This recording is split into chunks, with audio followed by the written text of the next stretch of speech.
नमस्कार दोस्तों। रूपी टू रिच सीरीज में आपका बहुत बहुत स्वागत है और 100 डेज फाइनेंशियल लिटरेसी सीरीज ये आपको बहुत अच्छी फाइनेंशियल अवेयरनेस देकर के जाएगी। इस उम्मीद के साथ आज डे 5 की शुरुआत करते हैं। दोस्तों, कर्ज का नाम सुनकर ही हमारा मन जो है ये बहक उठता है, घबरा जाता है कि कर्ज जो है बहुत बुरी चीज है। लेकिन यकीन मानिए दोस्तों, हर कर्ज बुरा नहीं होता। कुछ कर्ज अच्छे भी होते हैं और कुछ बुरे होते हैं। तो आज का जो सेशन है, ये सेशन है इस कर्ज की आइडेंटिफिकेशन के लिए। क्या आपने कोई कर्ज लिया है, वो आपके लिए अच्छा है या बुरा, ये कैसे हम डिसाइड करें। उम्मीद है आपको मेरी स्क्रीन दिखाई दे रही होगी और आपने चैनल को सब्सक्राइब एंड पेज को फॉलो जरूर कर लिया होगा। दोस्तों, जैसे कि आप जानते हैं, करंटली हमारी फाइनेंशियल लिटरेसी चैलेंज चल रहा है जो 100 डेज का मैंने लिया है, जिसमें हम हर दिन कोई ना कोई फाइनेंशियल टॉपिक डिस्कस करते हैं जो आपकी फाइनेंशियल लिटरेसी बढ़ाने में मदद करेगा। दोस्तों, तो आइए, यदि आप मुझे पहली बार सुन रहे हैं तो पहले मैं मेरा इंट्रोडक्शन दे देती हूँ। मेरा नाम भावना भरत कुमार प्रीतवानी है and I am the founder and CEO of Rising Advisors Academy and Rudra Finserv Hub. अभी तक 500 से भी अधिक परिवारों को 12 वर्षों में मुझे फाइनेंशियल सर्विस प्रोवाइड करने का सौभाग्य प्राप्त हुआ है और पिछले 4 वर्षों से मैं एज अ ट्रेनर 5,000 से भी अधिक फाइनेंशियल एडवाइजर्स को गाइडेंस देने का सौभाग्य प्राप्त कर चुकी हूँ। और अभी भी ये सीरीज जो है कंटिन्यू है। मेरा जो मिशन है वो लोगों को सही फाइनेंशियल प्लानिंग पहुंचाना है, चाहे वो मेरे थ्रू हो चाहे वो किसी और के थ्रू हो। डिस्क्लेमर ले लेती हूँ कि आज का जो वीडियो है ये एजुकेशन पर्पज से है। आप कहीं भी कुछ भी स्टेप्स लेते हैं तो अपनी रिसर्च एंड डेवलपमेंट जरूर कीजिए। तो जैसे कि आज फाइनेंशियल लिटरेसी अवेयरनेस का 5th डे है और आज का हमारा टॉपिक है गुड डेब्ट वर्सेस बैड डेब्ट, है ना। अच्छा कर्ज वर्सेस बुरा कर्ज, है ना। तो सबसे पहले तो डेब्ट है क्या। तो कर्ज जो है दोस्तों, या ऋण जो है, ये एक ऐसी अमाउंट है जिसे हमें कभी ना कभी चुकाना है, चाहे वो कर्मों का हो चाहे वो रुपयों का हो। ठीक है, तो कभी ना कभी चुकाना है और इंटरेस्ट के साथ चुकाना पड़ता है।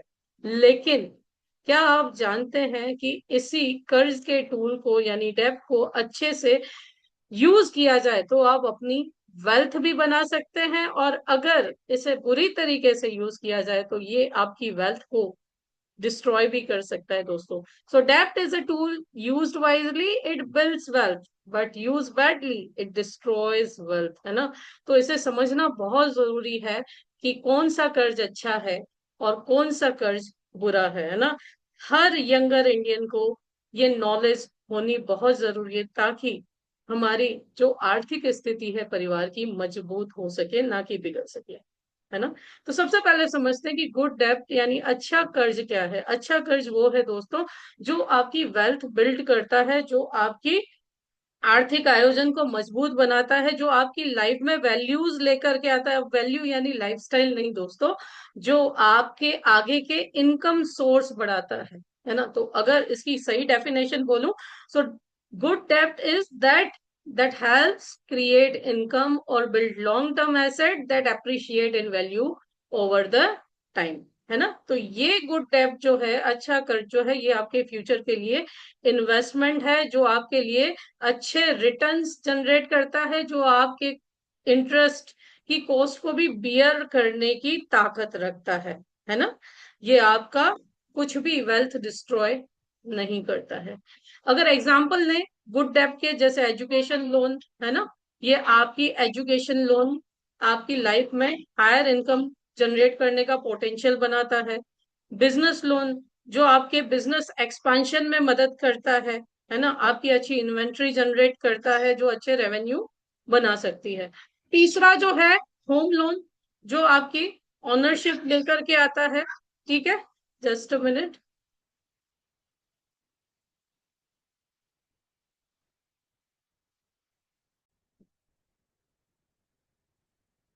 तो तीसरी जो है, जो सबसे ज्यादा हम इंडिया में देखते हैं, होम लोन, है ना, जो आपका एक अच्छा एसेट क्रिएट करता है दोस्तों।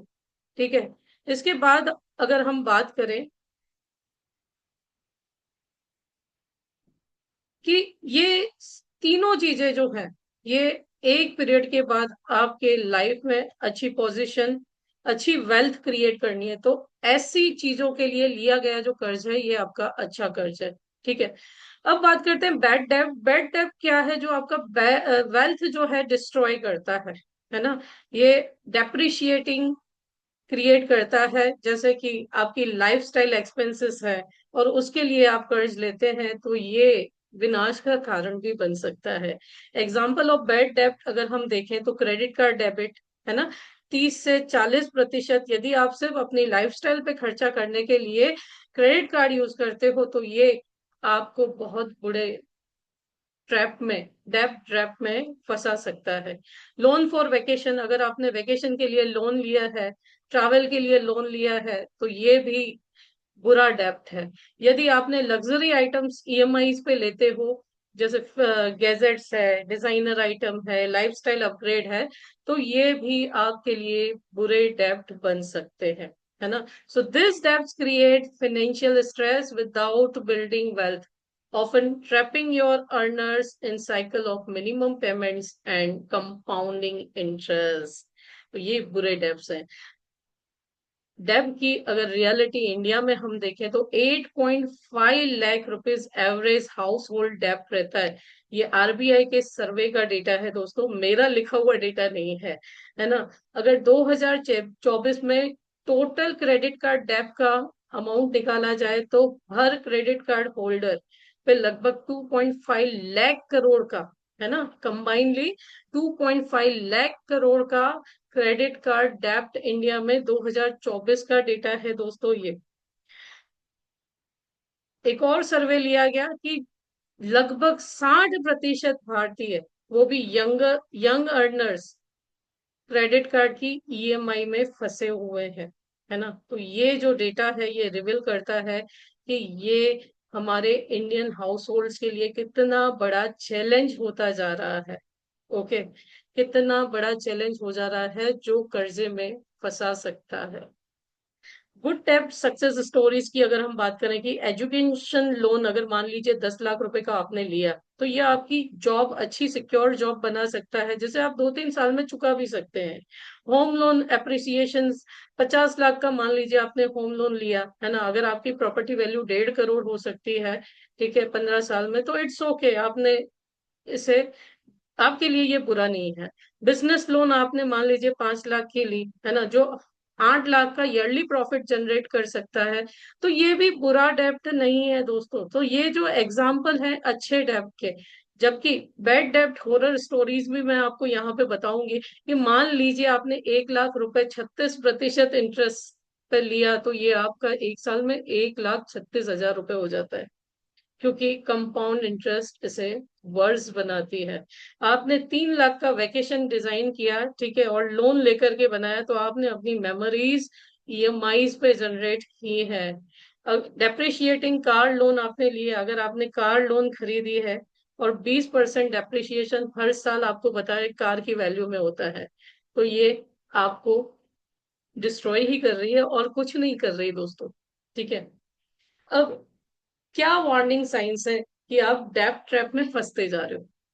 यदि आप क्रेडिट कार्ड यूज कर रहे हो और मिनिमम पेमेंट पैटर्न पे आ गए हो, तो आप डेब्ट ट्रैप में फंस रहे हो। आपकी लोन लोन साइकिलिंग चल रही है ना। आप एक लोन खत्म करते हो, दूसरी लेते हो, दूसरी लेते हो, तीसरी लेते हो, तो आप डेब्ट ट्रैप में फंस रहे हो। यदि आपकी मंथली इनकम का 40% से अधिक हिस्सा सिर्फ ईएमआई पेमेंट्स में जा रहा है, तो आप डेब्ट ट्रैप में फंस रहे हो। यदि आपकी मंथली इनकम में से जीरो सेविंग हो रहा है, यानी आप डेब्ट ट्रैप में फंस रहे हो दोस्तों। तो चेक कीजिए क्या आपके साथ भी ऐसा तो नहीं हो रहा, है ना। स्मार्ट डेब्ट स्ट्रेटेजी की हम बात करेंगे कि कैसे आप इसे मैनेज कर सकते हो, है ना। तो आप डिसाइड कीजिए इनकम और एसेट ग्रोथ किसके लिए। अगर आपको पैसा उठाना है तो किसके लिए उठाना है, या तो इनकम बढ़ाने के लिए या एसेट की ग्रोथ के लिए। इंटरेस्ट रेट एनालाइज कीजिए, यदि आप ऑलरेडी डेब्ट्स में है तो पहले इंटरेस्ट रेट एनालाइज कीजिए कि किसका इंटरेस्ट सबसे ज्यादा जा रहा है। रीपेमेंट कैपेसिटी को अपनी चेक कीजिए, है ना, आप कितना चुका सकते हैं, इसे जरूर याद रखें, नहीं तो चुकाने के लिए भी फिर से कर्जा लेना पड़ सकता है ना। रियल लाइफ सक्सेस स्टोरी की हम गुड डेब्ट विनर की बात करते हैं कि मिस्टर राजेश जो है ये इंजीनियर हैं, ग्रेजुएट हैं, पुणे से, ठीक है। इन्होंने 12 लाख रुपए की एजुकेशन लोन एमबीए के लिए ली थी, है ना। आफ्टर ग्रेजुएशन इन्होंने कंसल्टेशन स्टार्ट किया, जहां पे 22 लाख रुपए इनकी इनकम हो गई। सो विद इन 3 ईयर उन्होंने अपना सारा लोन चुका दिया, और आज की डेट में वो 35 लाख रुपए एनुअली कमा रहे हैं। So his 12 lakh investment in education now generates an additional 20 lakh annually compared to his pre-MBA salary. Okay. So strategic debt investment in education transform Rajesh earning potentially and permanently, friends. वैसे ही एक bad trap भी लेते हैं कि प्रिया जो है एक software engineer है। यहाँ पे मैं फिर से डिस्क्लेमर लेती हूँ कि ये कैरेक्टर सिर्फ काल्पनिक है, आपको समझाने के लिए। सो अर्निंग 15 लाख एनुअली है, जिन्होंने 8 लाख रुपए credit card bill, online shopping, dining out और लाइफस्टाइल एक्सपेंसेस के कारण इकट्ठे कर लिए हैं। अब paying only minimum due amounts, उनका जो 8 लाख है 5 साल में 12 लाख रुपए बंद हो चुका है, despite of good income. Result, she now dedicates 60% of her salary to debt payments with no saving or financial security. So lifestyle debt can trap even high earnings professionals in cycle of minimum payments. यदि आप अच्छी job कर रहे हैं, अच्छी income है, लेकिन आप लाइफस्टाइल के कारण पे क्रेडिट कार्ड से खर्चा कर रहे हैं, तो ये भी अच्छी इनकम के बावजूद आपको कर्जी बना सकती हैं दोस्तों। ओके। नो, डेब्ट टू इनकम फॉर्मूला की हम बात करेंगे कि कितना डेब्ट आपके लिए अच्छा है और कितना बुरा। ठीक है। एक सिंपल इलस्ट्रेशन, सिंपल फॉर्मूला मैं आपको दे रही हूँ कि आप डेब्ट टू इनकम फॉर्मूला जानना चाहते हैं, तो सबसे पहले आपको टोटल मंथली ईएमआई लिखना है, divided by monthly income, multiply by 100 करना है। यदि ये जो रेशियो है 30% है, तो आप सेफ जोन में है। यदि आप 40% आ रहा है, तो आप रिस्क जोन में है। ठीक है। लेकिन ये 40% से अधिक है, तो आप बैड डेब्ट की ओर बढ़ रहे हैं और आप डेंजर जोन में है ना। तो इससे आप कैलकुलेट जरूर कीजिए। कैलकुलेट योर डीटीआई, है ना। एग्जाम्पल, आपकी मंथली इनकम 80,000 है, होम लोन ईएमआई 15,000 जा रहे हैं, कार लोन ईएमआई 8,000 जा रहे हैं, क्रेडिट कार्ड ईएमआई 5,000 जा रहे हैं, तो टोटल ईएमआई जो है आपका 28,000 जा रहा है।